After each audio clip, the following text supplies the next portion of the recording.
डभोई से 40 जितने माई भक्त तीर्थ क्षेत्र चाणोद से अंबाजी जाने के लिए पैदल रवाना हुए। शक्तिपीठ अंबाजी धाम में विराजमान मां अंबे के प्रति श्रद्धा रखने वाले डभोई के श्रद्धालु हर साल 52 गज की ध्वजा के साथ पद यात्रा पर निकलते हैं। तब इस बार भी डभोई तालुका के 40 जितने माई भक्तों की ओर से तीर्थ क्षेत्र चाणोद से अंबाजी धाम के लिए पद यात्रा की शुरुआत की है। दरअसल इस पद यात्रा के 20वें साल के मंगल प्रवेश को लेकर 40 जितने माई भक्त जो है वो चाणोद से अंबाजी धाम जाने के लिए 52 गज की ध्वजा के साथ रवाना हुए हैं।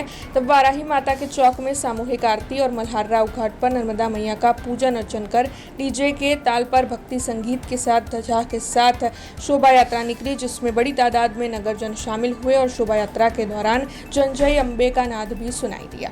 चाणोद थी अंबाजी पदयात्रा आ 20મા વર્ષમાં મંગળ પ્રવેશ કર્યો છે। દર વર્ષે પદયાત્રીઓની સંખ્યા વધતી જાય છે। સર્વે માય ભક્તોની ઈચ્છાઓ પરિપૂર્ણ થતી હોવાથી ચાણોદથી અંબાજી પદયાત્રા જઈ રહ્યા છે। દર વર્ષ પ્રમાણે ચાલુ વર્ષે પણ ચાણોદથી નીકળી અંબાજી 10 દિવસે આ સંઘ પહોંચશે। 35 થી 40 માણસોનો સંઘ છે। તદુપરાંત અંબાજીની યાત્રા જે નીકળશે અહીંયાથી પહેલાં ડાકોર ધજા ચડાવશે, ત્યારબાદ ખેડબ્રહ્મા, ગબ્બરમાં જગદંબાની પરિક્રમા કરી અને ત્યાં પણ ધજા અર્પણ કરી અને બીજી તારીખે માં જગદંબાના ચરણોમાં ધજા 52 ગજની અર્પણ કરીશું।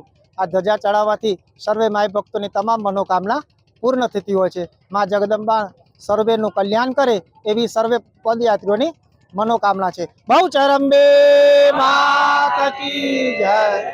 हमसे जुड़े रहने के लिए हमारे YouTube चैनल को सब्सक्राइब करें और नई वीडियो की नोटिफिकेशन के लिए बेल आइकॉन को दबाएं।